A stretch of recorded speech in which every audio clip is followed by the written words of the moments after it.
show starts in 10, 9, 8, 7, 6, 5, 4, 3, 2, 1, go.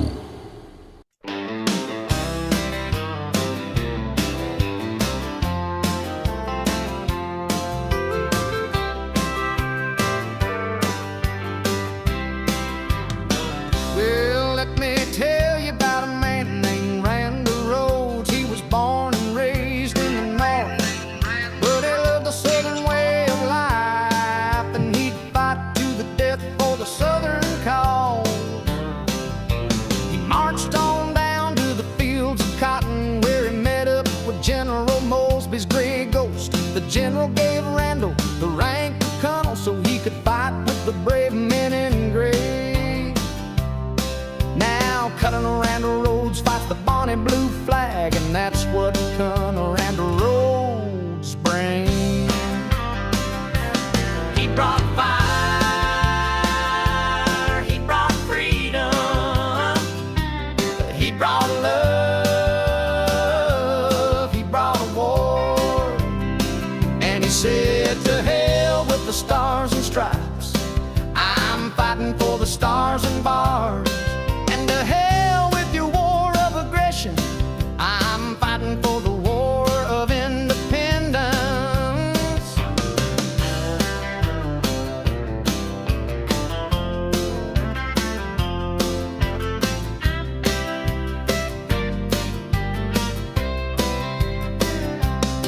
And he'd march on down to the fields of cotton for a southern nation, and the gray ghost fights for the Bonnie Blue Flag, and that's what Colonel Randall Rhodes brings.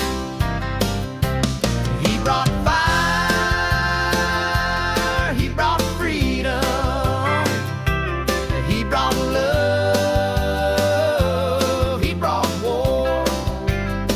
And he said, to hell with the stars and stripes, I'm fighting for the stars and bars. And to hell with your war of aggression, I'm fighting for the war of independence.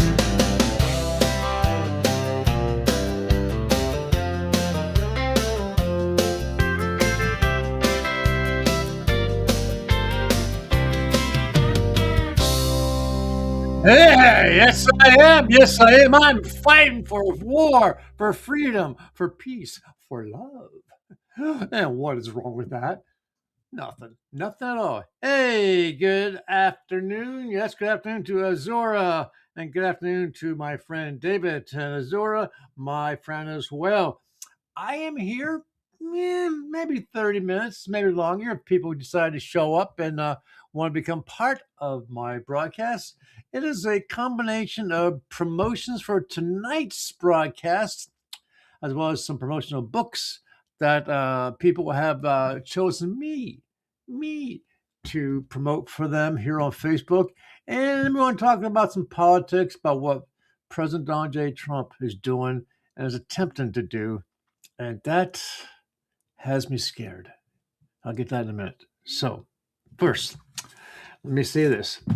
I am broadcasting across 8 different Southern groups. They're the only groups I belong to right now. I'm not sure how that came to be, but I'm proud of it. If I can find some other groups to be part of that will allow me to broadcast into their world, I would absolutely certainly do that. So let me first do a shout out for myself, for my newest creation, and I'm working on doing some changes to it because of just it's duplicate work, and I am not a person that wants to do more work than I absolutely necessarily have to do. So there are 2 groups that I'm merging into one, and they are. Let me get it here for you. Bum, bum. Well, first of all, let me give you a shout out for this newest one of mine, which I created. Let me get this over here. Bump. And share the screen. I love the fact that I have three 27-inch monitors. They do absolutely phenomenal for me. They are a big, big help in what I do. And so you can't see the whole picture here. Let me just get that out here so you can see that.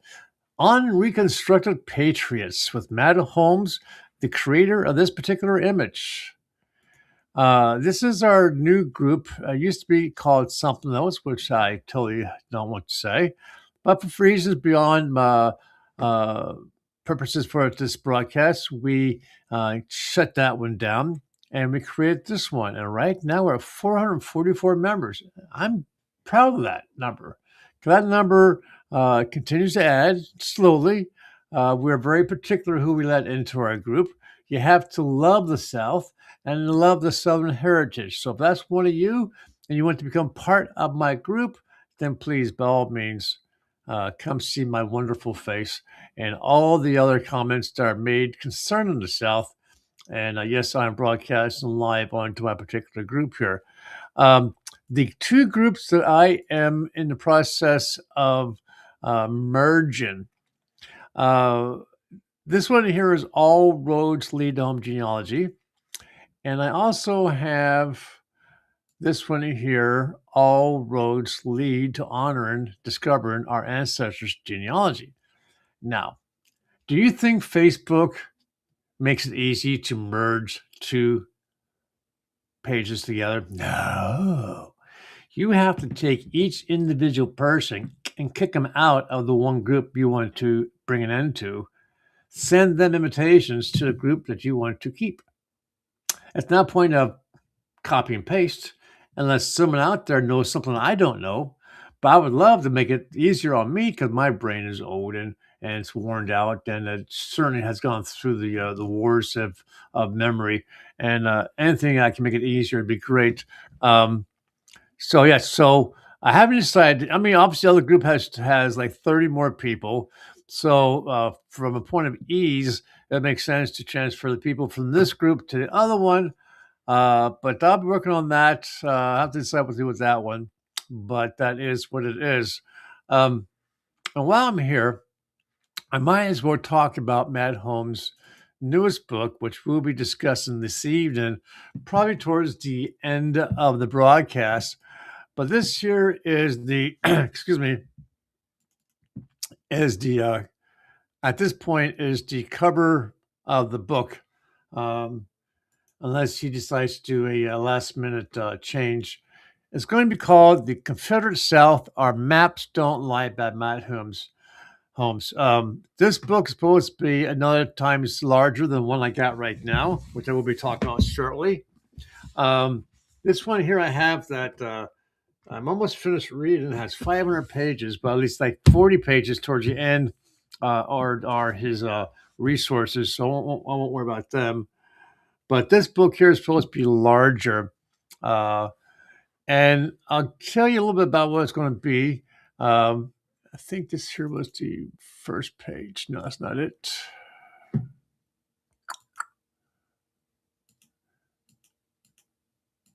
Okay, so 18 chapters thus far. This way he sent me as a peek sneak to his book. I'll read a couple lines of it, give you an idea what the new book's going to be about. From what I understand, the new book is coming out sometime in February. So he's going to send it to me free of charge for me to read, and then to do more likely 2 or 3 broadcasts because the book's going to be so big. Might as well just break it up into a series of conversations. But it says, chapter 18, while the Confederate States Army enlistments were very low on the coast of North Carolina, the Confederate States Navy had flourished, and numerous forts were used to defend the coast. The Confederate Navy was very active on the North Carolina coast from 1861 to 1865. Many Confederate forts and defenses had been set on her eastern shorelines.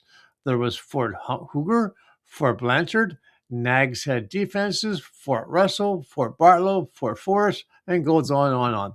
And folks, he has definitely done his research on this information. And this is not just someone randomly writing books and just throwing out information here, there, and everywhere.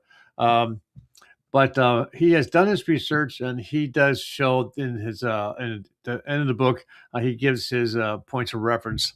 So here are some maps that he himself created, and this guy is phenomenal with map making. He has also indicated where on the map these folks were born, and these maps will be in his book. And it's specifically going to be these maps sure are the officers, the Confederate officers, and where they came from. Okay, so I can see here there's three indications. So 3 officers came from Mexico. Okay, that's one of the guys there. That's not it. That's not it. That's not it. Oh, am I going the wrong direction? Okay. I guess it didn't transfer correctly. Hold on a second, folks. I apologize. Darn it. His didn't transfer properly as far as all the maps.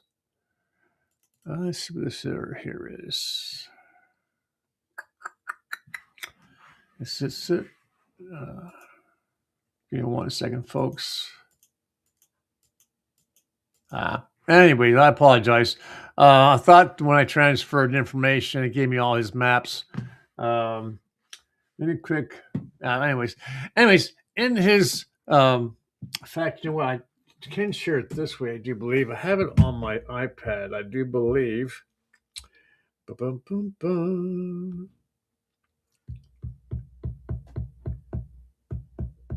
Yes, I do. Okay, so let me get rid of this and put an end to this here.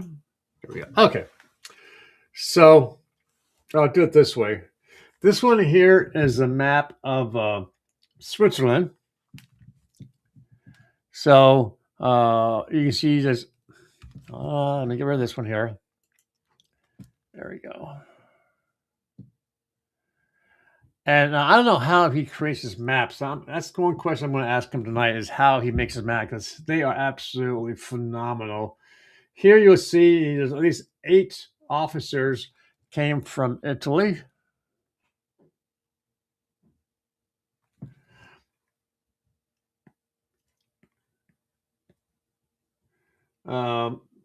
Since there's a glare on the screen, I'm just going to tell you where they came from. Scandinavia. This one here is from Denmark. This one here is Germany, France. This one here is Spain. This one here is Mexico and the lower countries below there. Almost the European nations, Belgium and Mexico, like I said before. So those are all countries that the Confederate officers were born in and came here to the United States, moved into the South, and decided to stay there, and they became part of the Confederate Army to fight for the independence of the South. And folks, just so you know, they haven't given up. They got sticks in the fire.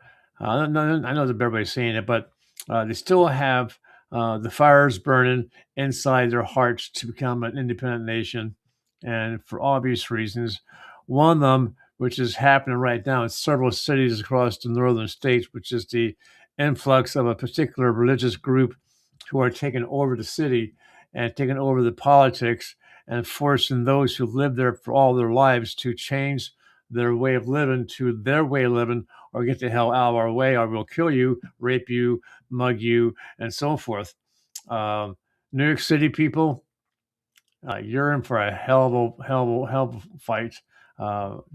Please, you need to do something to reverse that election and to get someone in that actually loves their country and loves our way of life, and not to try and force their third world aspects of life onto American citizens.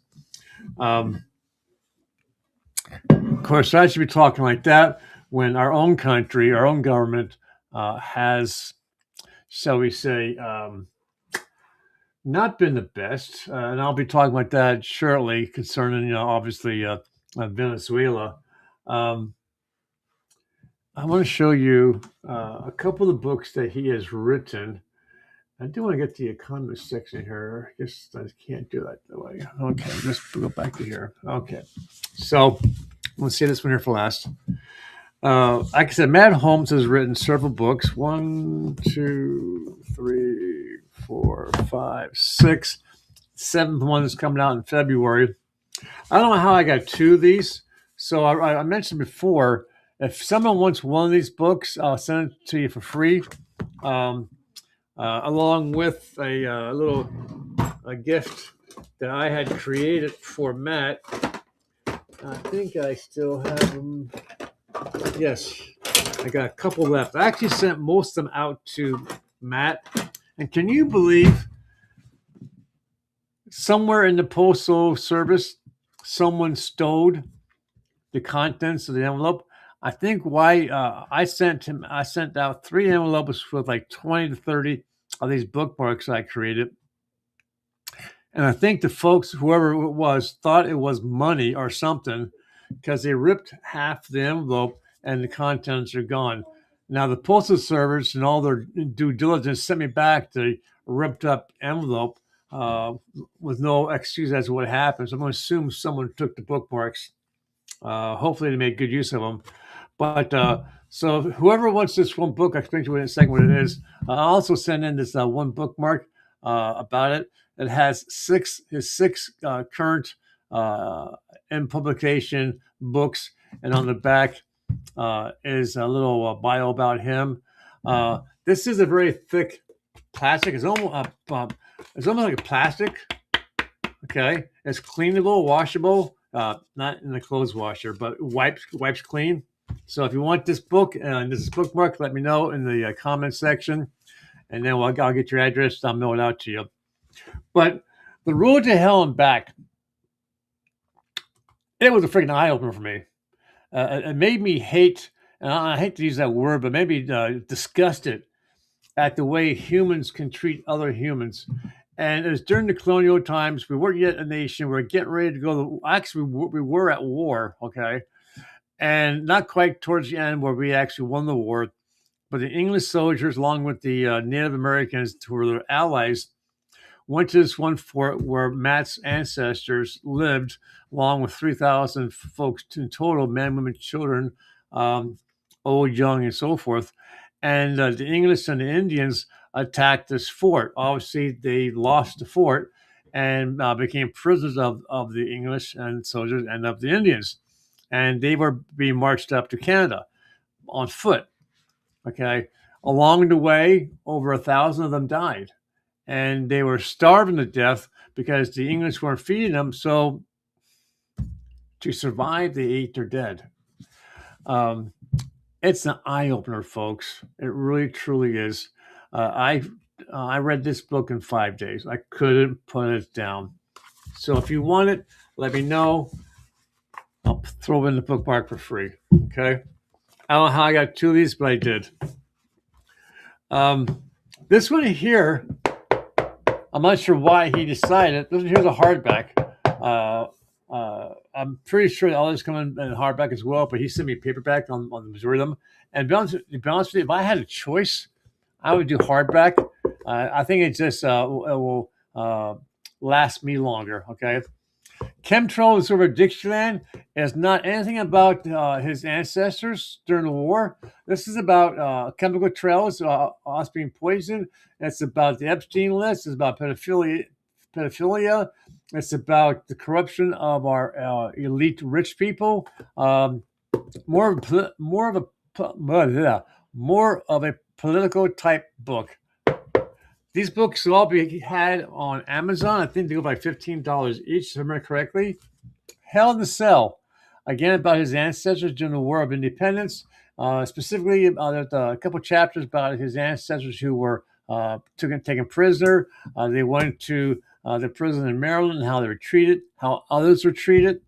And then it goes on to talk about all the battles. Again, all fact checked. So no wishy-washy, guessy here, guessy there. He has the actual evidence. This one here also, wow.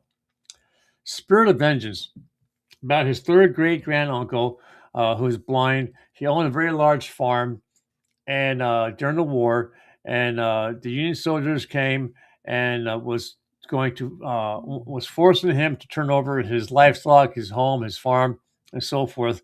He refused, and the Union soldiers shot him in the head and killed him.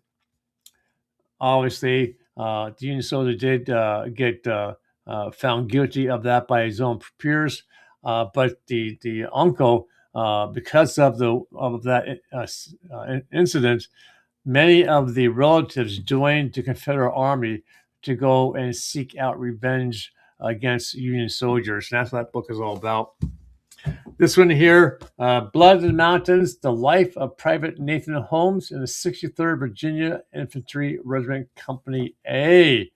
Did you notice the name? Holmes, Matthew Holmes, a very, very close ancestor to Matt. This book here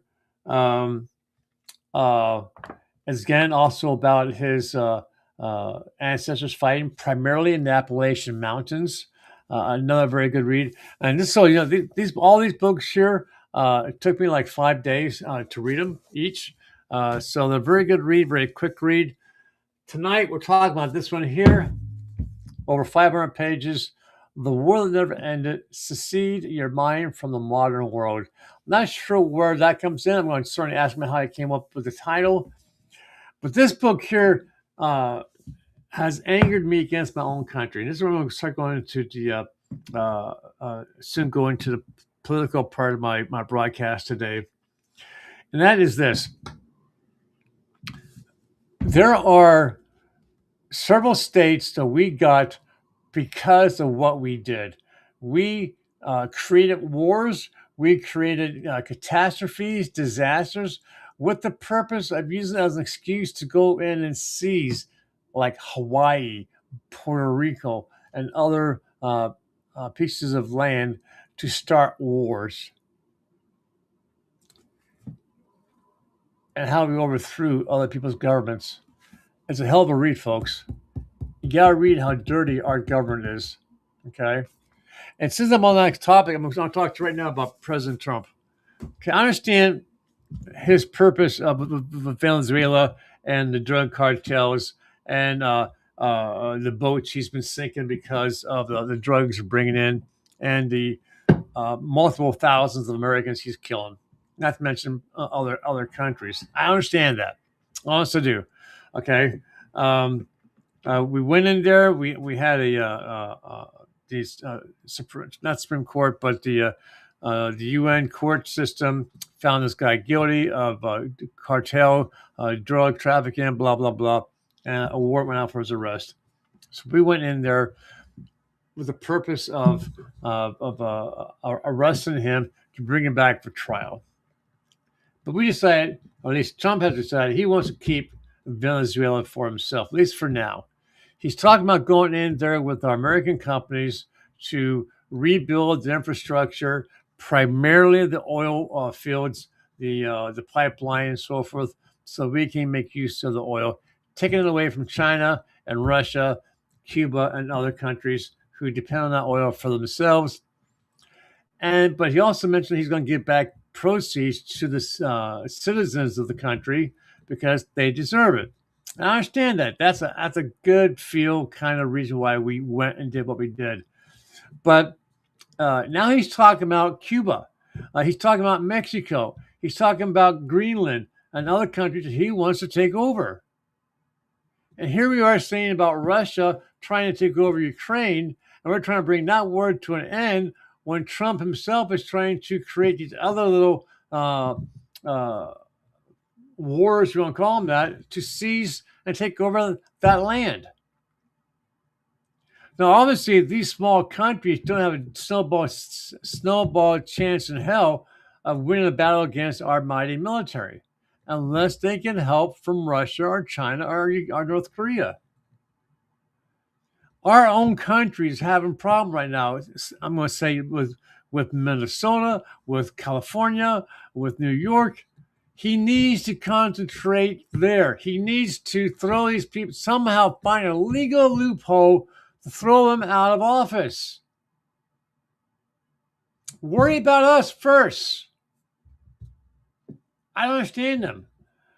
Some people say he's getting too old. He shouldn't be in office anymore. He's starting to go in the head. I don't know if that's true or not, but, to go into these other nations for the purpose of seizing their assets for ourselves and making them a 51st, 52nd, 53rd, 54th state, whatever, when we have our own problems like New York City right now. Close to 2,000 police officers have left the force because they don't want to deal with a Muslim socialist mayor, potentially a governor. That city, that state's in deep shit, folks. Trump needs to concentrate on that. Now, if he turns around and he brings that back under control while he's still dealing with the other folks stuff, fine. I'm happy with that. But show me some action here in our own country to where the people are being taken care of here first, not the other countries. I don't care about them. I don't live there.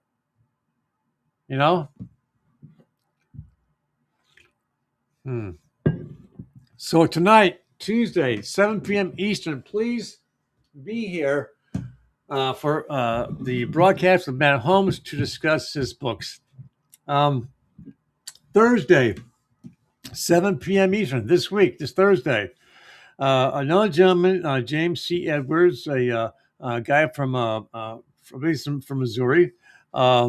He saw my broadcast with Matt Holmes. He liked what he saw, and he decided to ask me to promote his books as well. Since I'm doing such a great job with Matt, Matt sold a ton of books the last several weeks.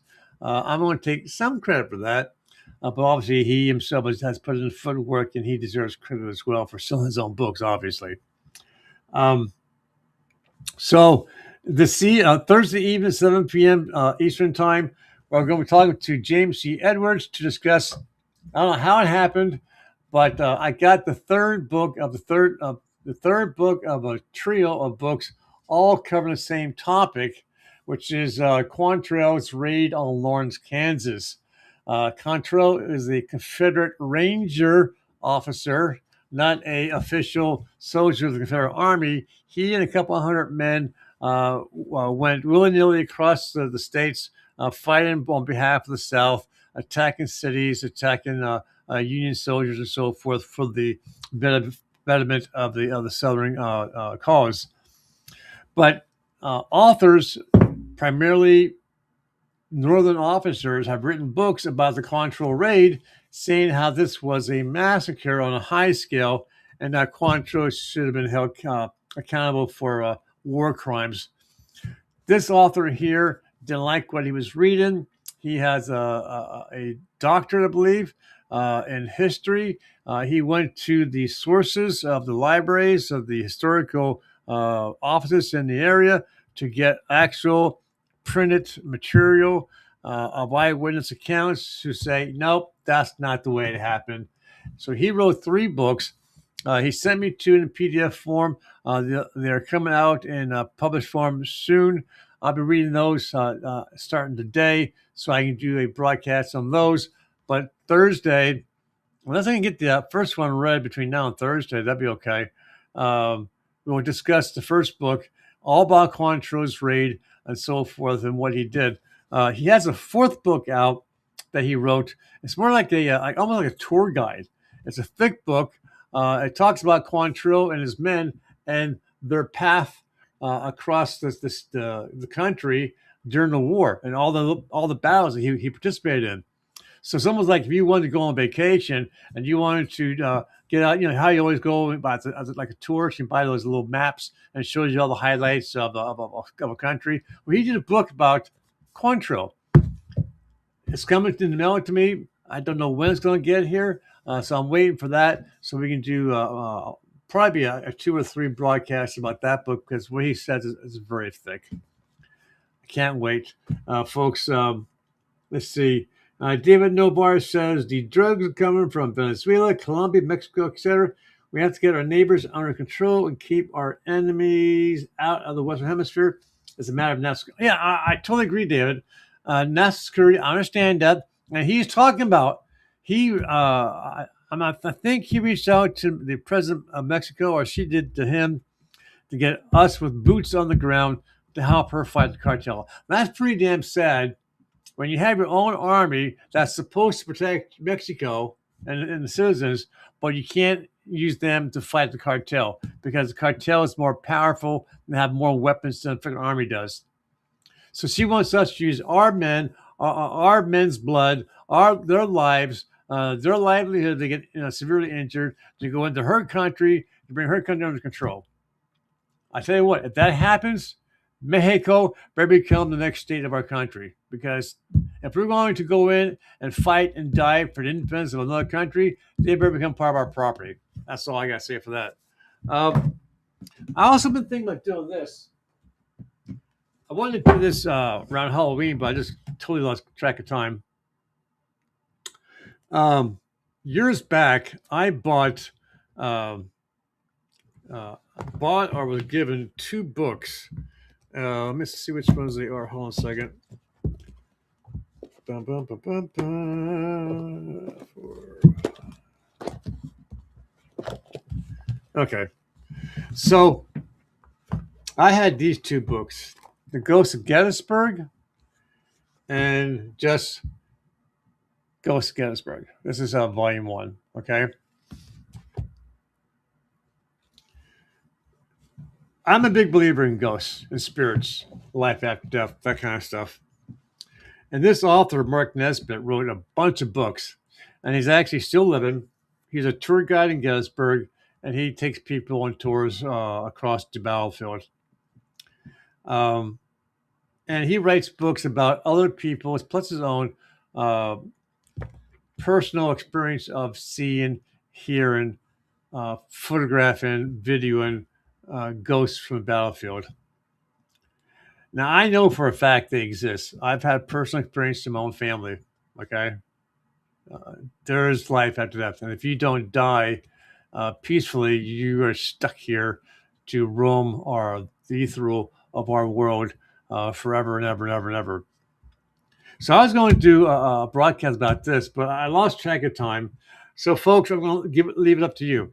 I bought all of his books thus far concerning Gettysburg.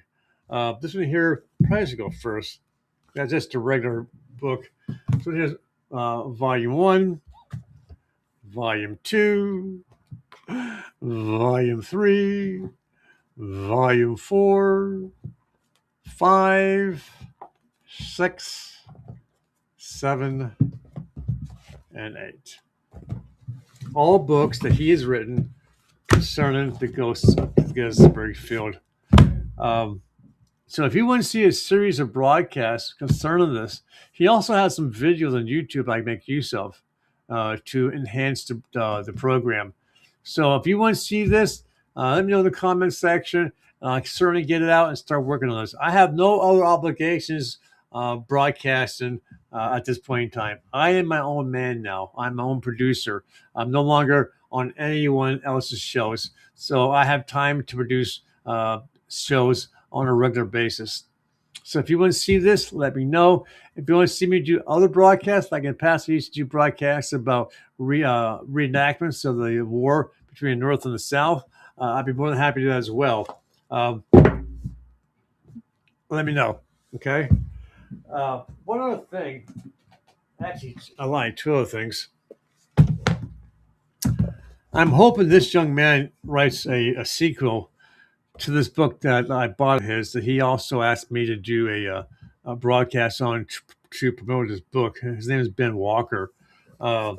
He is autistic and epileptic, but he wrote a phenomenal book, okay? It's called The Legends of Willows Hollows. In fact, I'm getting a little tongue twisted tied here. I'm going to play. What I did was to help promote his book. I wrote some. I wrote. I actually created some music uh, of using Suno.com. So, folks, first of all, I'm going to give Suno.com a shout out. Suno.com is an AI that creates music and it does other things. Okay. Um, $10 a month, very affordable, allows you to create 10,000 songs a month. I will never see that many songs created by myself. I just don't have the time to sit here and do that. That's more for like professional people. I use it as a way to help promote myself and promote people's books.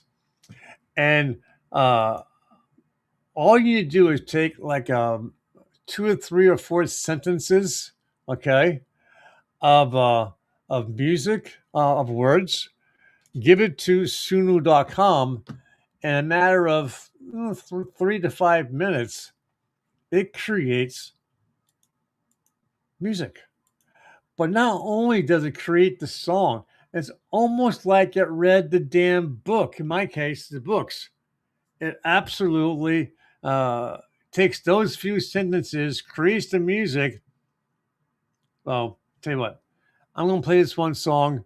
I believe this is the first one that I created of it. It talks about who they are. And I'm going to, oh, by the way, I do have, I'll show you as well. He did a chat GPT image of the two primary people of this song. So here we go. Let me add it to a screen here. Here we go.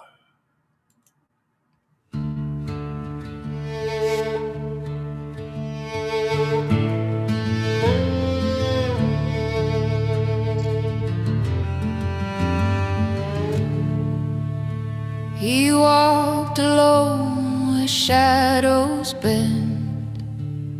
A pact was made, no start, no end. Whispers rise like smoke through air. Hector Crowley's name, beware. Oh, Hector Crowley, the warlock's flame burned too bright for the devil's game. A caution carved in the midnight stone. His fight was fierce, but he died alone.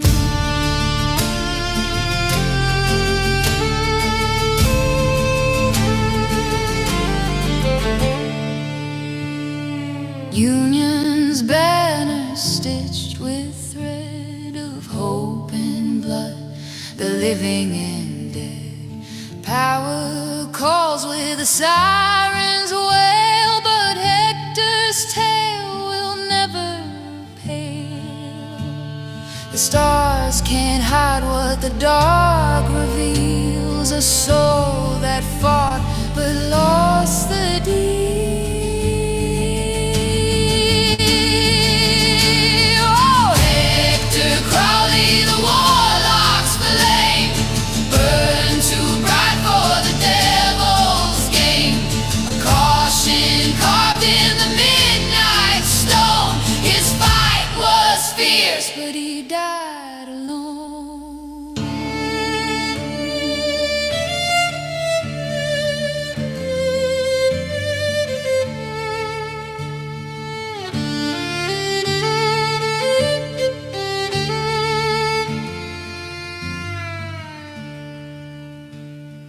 Ashes fall where the fire once roared. His voice a ghost through the endless war.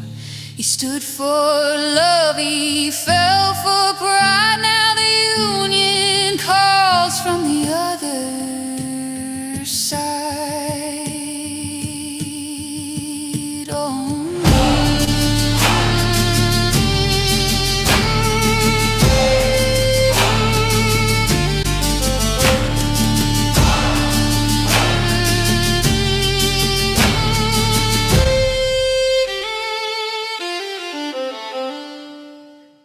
Yes, indeedy. Yes, indeedy. So the book, The Legend of Willow Hollows, is about a Confederate soldier who is into witchcraft, and his daughter, who's also into witchcraft. I mean, not just pandering or black candles or whatever. We're talking about actual powers, witchcraft kind of powers. And these two people take over this town, and the Union soldiers got to come in and fight them with a good warlock to fight them. The book's really good. It's well written. I loved it.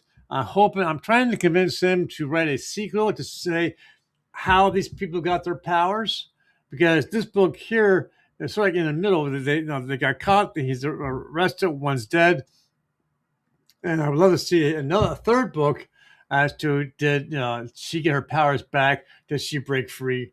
But that's up to him, but I would love to see that. One last thing, when I do ancestry, when I do genealogy for my folks, I go over the top sometimes. I think to my despair, I do more than I probably should. But once I start getting involved with people's history, family history, I just can't stop at a certain point. One of my clients, who I won't speak his name because he's in anyways, he was my client for several years. Had to take a step back because of personal reasons. But in the process of finding his one ancestor who came from Canada to Alabama, the University of Alabama, to get young folks interested in archaeology, created this cartoon book, John Paul's Daring Adventure. It's about my client's ancestor, and it's based on historical fact, and it talks about how they came to what would become Alabama and their experiences, and it actually gave me the names of the children, which I did not have access to. So they sent me several of these books. I got 3.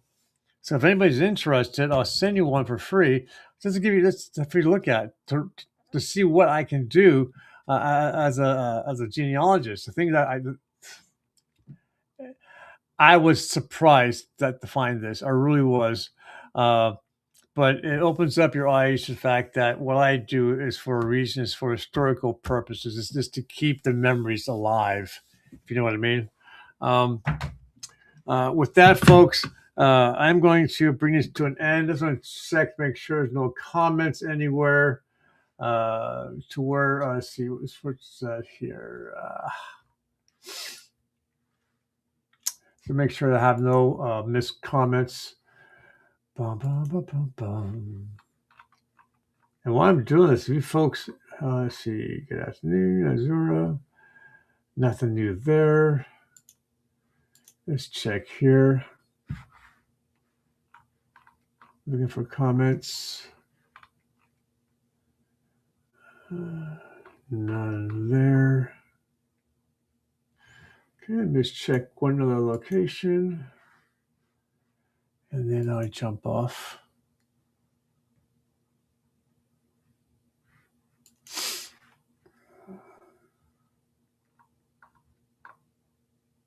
No. Okay.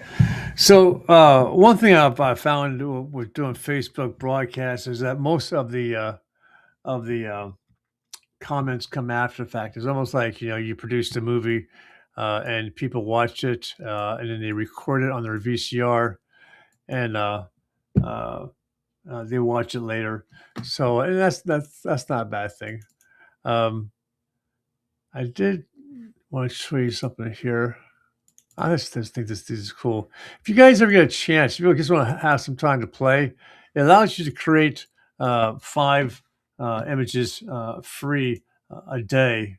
Unless you have more than one email address, then you can sneak out and do more than just 1 or 2, 5 at a time. This year is supposed to be the two main characters of Ben Walker's book, J. Riley Soulforth. He's a warlock, she's the witch. He created this. I think he should go back through, update his book with pictures, with artwork. I think it's going to go a long way to helping him sell his books. He also created this for me. Gee, take a wild guess which one of these guys is me. I'll wait. Take a look at it. Which one is me? Which one is Colonel Randall Rhodes? Hey, Edward Johnson, how you doing, sir? I did try calling you the other day to see how your grandfather's doing. So, if you have, after I get off the air here, if you got 10 or 15 minutes to talk, give me an update. Give me a call, okay? So look at this. The guy is phenomenal. I love Matt. I love Ben. This one here is Ben, okay? That's Matt Holmes. Obviously, that's me. This here is Joshua and Mindy. There are board members of the, that's obviously the witch. They are board members of the SIA. I think that's one over here. I think that's it. Is that it?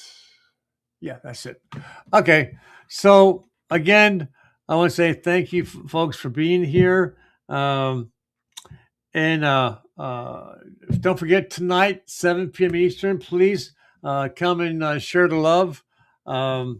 If you have any comments or questions about the book or why he wrote the book, that sort of thing, please bring the questions and ask Matt. He'd be more than happy to answer them for you. So I start a new way of signing off my my broadcast. Just ending it. I'm going to play a song that I created. This one here is about my one client. Her ancestor was a Scottish clan lord, and how he was arrested and eventually killed by the English soldiers during that time frame. So I took there was a huge poem written about the character, about him. So I took some of the lines from that poem and I created some music for my client. So I'm going to play this song. Towards the middle, I will fade out myself. I'll play the song a little bit longer, and I'll end the broadcast. That gives you guys time to ask me any more questions or anything before I actually end the broadcast. So here we go.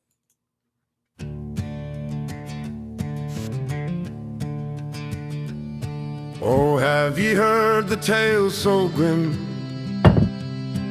of Willie caught by shadow's whim? Bound his hand, tied to the steed, they rode with haste, no time for plea. Come on, Willie, oh, the bold, the free. Come on, Willie, they can't let him be. 20 stout men, they tear the night. For come on, Willie, they'll ride, they'll fight. 5 on the left, 5 on the right, steel in their hands, cold as the night. Through the moor, through the glen, Willie waits for his brave men. Chains may clink, but hearts don't break. Through the storm, through the lake, if freedom calls, they'll ride till death. Come on, Willie's name on every breath. Come on, Willie, oh, the bold, the free. Come on, Willie, they can't let him be. 20 stout men, they tear the night. For come on, Willie, they'll ride, they'll fight. Through shadowed hills and valleys deep, Kimon's name the winds will keep. Oh, Willie rides where none can see, a legend now, forever free.